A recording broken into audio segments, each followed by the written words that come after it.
Now I will tell you the story of a boy. When the boy was very small, he had a fascination with a local pizzeria. He would go there often, sometimes not coming back for hours. One day he did not come back at all. His family grew concerned. After days had passed, they made a bid to confuse death. But unbeknownst to them, death had already come. The family kept their new names in an effort to honor the young boy. The boy's older brother did not see how the boy could be in any danger. He trusted this pizzeria far more than, perhaps, he should have. Until one fateful day, the truth came crashing down on him. Years later, the boy's brother decided to work in that place. But it seemed in his effort to honor his sibling, he had been cursed instead. Ruin continued to befall the brother, but he would not be deterred. He set out to prevent what had happened to his younger brother from happening to anyone else. Eventually, the brother grew older and had a child of his own. One day he was struck with a terrible feeling. Without question he rushed back to that place. But after that day he was never seen again.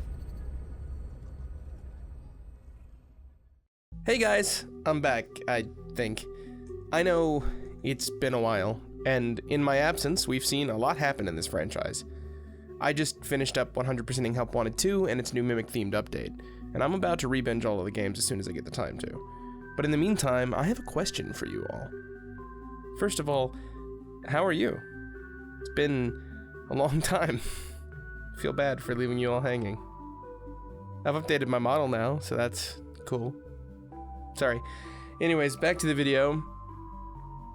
Why are there multiple characters in this story that share the name Jeremy? It's a question that's frustrated many FNAF fans over the years. We've got Jeremy, the dead child possessing Bonnie. Jeremy, the protagonist of nights 1 through 6 of FNAF 2, and the likely recipient of the Bite of 87, and finally Jeremy, the game tester in Help Wanted 2. The games keep reminding us of him specifically, like in these death screens and achievements, and at a certain point it's hard to tell whether it's just a simple callback or an attempt to point us in the right direction.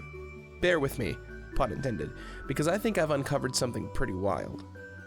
I think the best place to start is with Jeremy's connection with Bonnie, which all the way up until the FNAF book the week before, which to my knowledge is canon to the game timeline, we can see it making note and reminding us of Jeremy.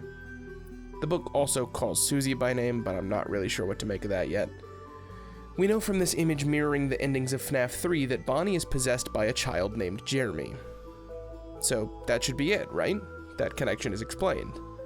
But what's with Bonnie receiving a cryptic focus with other characters throughout the franchise? For example, Cassie's dad is shown to have a fixation on Bonnie, specifically through things like Mix's, his Bonnie mask, and the Vanny mask.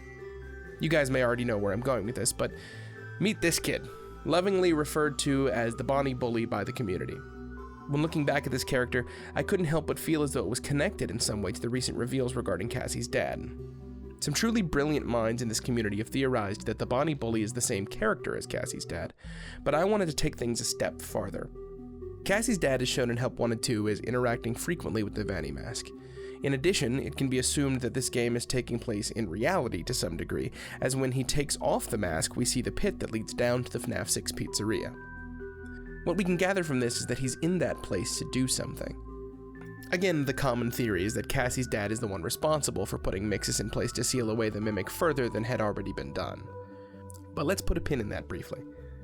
We learn in the original Help Wanted that there was a tester named Jeremy who had an unfortunate run-in with a paper slicer. Have you ever heard of a guillotine paper slicer? It sounds made up, but it's an actual piece of office equipment. Jeremy used to do design work. I guess that's how he knew it was there. But why? Why would he do that to himself? Amongst fans of the series, people have generally assumed that he lost his mind due to Glitchtrap's influence. But what if, instead, he could see the writing on the wall and was trying desperately to remove his headset? In Ruin, when Cassie's using the AR mask, we learn that there are times where it literally cannot be removed from your face by normal means. Why can't I remove the mask? It's stuck to my head! We are also told that it puts a chip in your head in some way that can interact with you even when the mask is off. So imagine for a moment that tester Jeremy noticed something happening that he didn't like and couldn't remove his mask. Then, in a moment of desperation, grabbed the nearest thing that he felt could get the thing off of his face. The thing he noticed would likely be Glitch Trap inside the game. As we know, Jeremy's one of the first ones that noticed something was wrong. I think it's made worse by the fact that Jeremy tried to tell us something was wrong. But as a dev team, we all just saw it as a challenge to find what the problem was and fix it.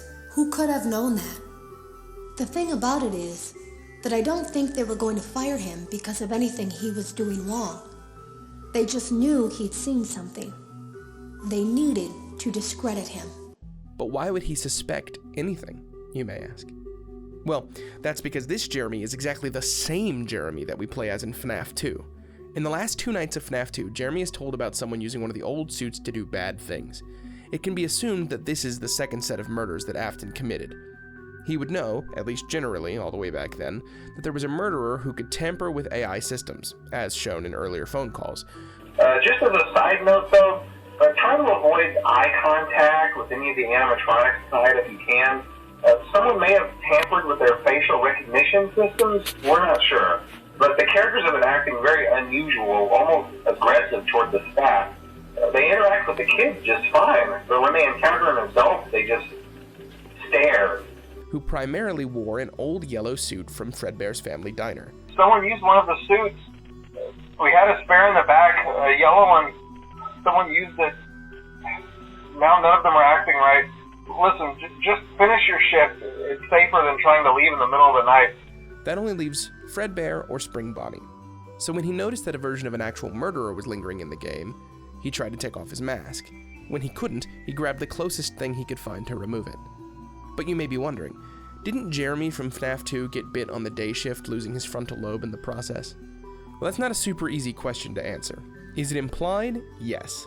Is it 100% confirmed? To my knowledge, no. But we also know from FNAF 1 that the bite victim survived this encounter regardless. They used to be allowed to walk around during the day, too. But then there was the bite of 87. Yeah. It's amazing that the human body can live without the frontal lobe, you know? We do run into a bit of a snag when it comes to the Week Before novel, because in that, Ralph, the phone guy's real name, says that the bite victim can't really function or talk anymore. I don't necessarily believe him, though. It's also shown in that book that Ralph has a habit of blindly believing whatever Fazbear Entertainment tells him. In addition, people who have lost function in their frontal lobes, according to Google, may have reduced fear response. Individuals might show diminished fear in situations that would normally trigger anxiety. Impulsivity. Lack of fear can lead to impulsive behaviors due to poor risk assessment. And difficulty with social cues. Impaired ability to read social cues and appropriately respond to potential threats. So when presented with something scary, he may have reacted inappropriately by taking too extreme of a measure, lacking the fear of death from the potential consequences of using the slicer to remove the mask. Though reduced function in the frontal lobe can also lead to increased nightmares of traumatic events, as evidenced in these lines about tester Jeremy. Jeremy complained of nightmares when he came in this morning. He wasn't talking about it like someone telling a friend about his dreams, though. He was pale. Looked like he hadn't eaten in days. He spent an hour talking in Dale's office, but it didn't look like he was given much sympathy. When he came out, he went directly back to the testing room. He doesn't even jump anymore. Nothing scares him. He just stands there like he's talking to someone. Sometimes he rocks from side to side. We were told to leave him alone. I knew I was in line to do the testing next. They'd been prepping me for it. I guess they knew that Jeremy would need to be replaced soon. It should also be noted that we actually don't have any evidence that Jeremy cut off his own face. It specifically says something that looked like a Halloween mask was on the floor. Could this be a reference to the Vanny mask, which made its first appearance in that same game in the Halloween-themed update? There was something that looked like a Halloween mask laying on the floor. I didn't understand. Ink must have spilled. It was only then that I heard a shuffle from the testing room and realized Jeremy must be there. I went back and peered in the window. I couldn't see his face. He had the visor covering his head. He had ink spilled on himself as well. The front of his shirt looked black in the dark room. He turned his head in my direction, but I don't think he knew I was there. Now that we've gotten this far, I want to explore the possibility that Jeremy, Cassie's dad, and Bonnie Bully are the same character. The only real piece of evidence I have to suggest that Bonnie Bully is Cassie's dad is the strange focus the games have put on revealing his Bonnie mask. Cassie's skin tone matching the bully roughly, and the bully also wearing that mask during an integral event in the franchise, an event that is widely believed to be the first death in the series. He may feel guilt over participating in what would become the death of the crying child. That guilt may have driven him to work in the company, with a desire to become a technician. This way he could prevent the kind of harm that was caused by the unregulated strength of the animatronics, which is another reason he may be aware of Fredbear's connection with death. He may be startled by the Spring Bonnie suit, triggering a memory of his traumatic past. Unfortunately, he was only hired as a night guard at the time, though if my theory is correct, this would change down the line. But I don't think his name was Jeremy at the time of the Bite of 83. I think that may have been the name of his younger brother, the spirit that possesses Bonnie. Hear me out. If Child Jeremy was in fact Bonnie Bully's younger sibling, it would mean that sometime after the events of the Big Bite, his brother went missing. In some cultures, it is a practice to change your names to be identical if a family member is ill or missing. The thought is that this would confuse Death, who in his effort to be fair wouldn't want to take someone before their time. It's also not entirely uncommon amongst families with a rich tradition regarding names to name both male children the same name, with one receiving the suffix junior to differentiate them. Either way you spin it, I think Bonnie Bully either took the name Jeremy to honor his sibling or carried the honor of that name forward to protect other children from harm. In this series, it's shown that through rumor and even haunting, information about who haunts what suit is known. So perhaps his fixation on Bonnie is also strengthened by this knowledge. Which leads me to current-day Jeremy, the man who dropped everything to rush to the Pizzaplex and fix mixes when he heard of children going missing again. We know that Gregory likely helped trap the Mimic the first time based on these scratches on the vents and the damage sustained by the Mimic.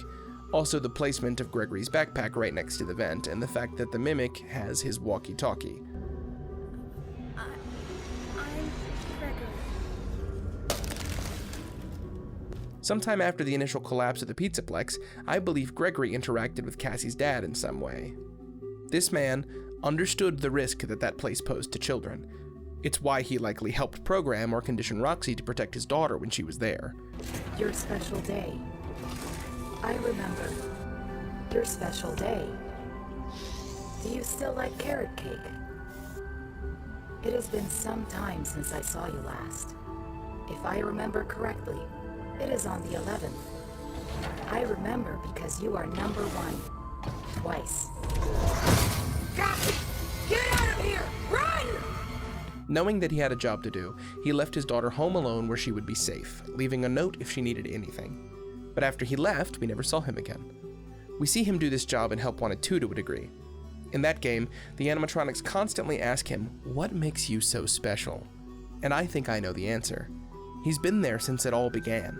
The inciting incident he was there to witness with his friend Mike.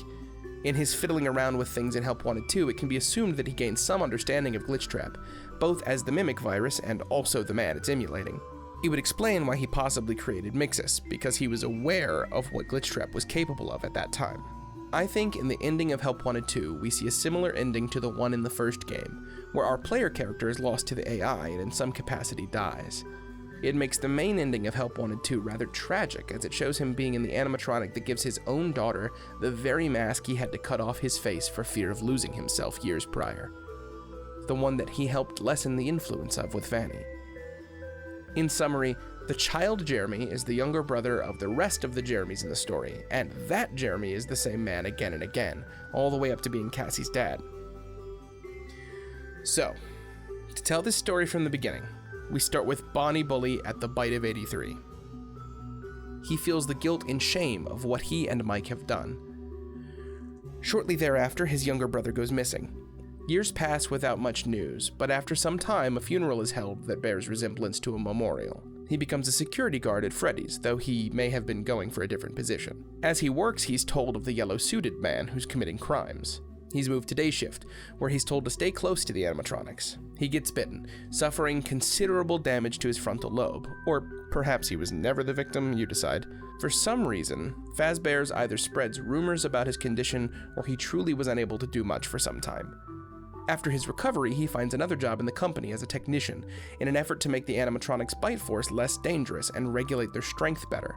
I believe that he's responsible for making the new designs for the withered animatronics to fix that issue, explaining the shift in design from the Wizards to FNAF 1. He's approached by a company in partnership with Fazbear to test the VR game, since he was at the pizzerias towards the beginning. Already being an employee of Fazbear's helped them choose him for the next project. Things go awry as he's the first one to notice Glitchtrap. Jeremy starts having nightmares about his traumatic experience with Freddy's.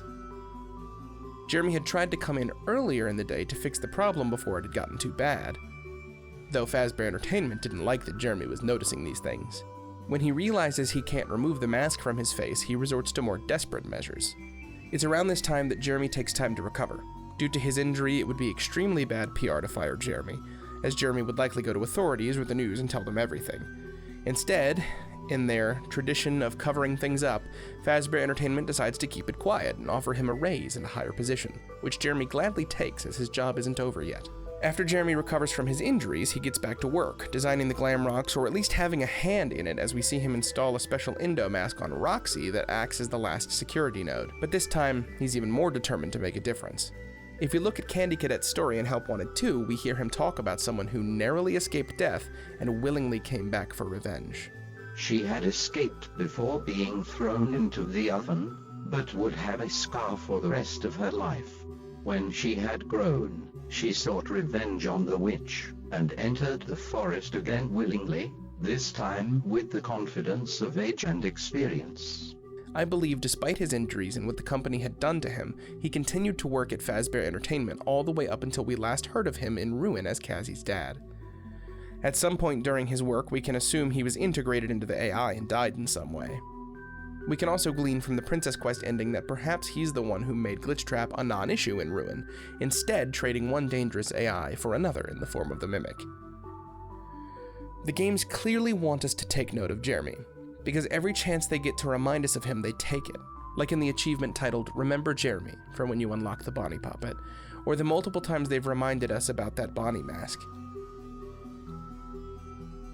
Well, I've listened, Steelwool. I remember Jeremy, and now I've made sure he won't be easy to forget anytime soon. Hey guys, this theory started as kind of a throwaway joke between me and my boyfriend, but kind of developed a life on its own as we continued to give it more thought.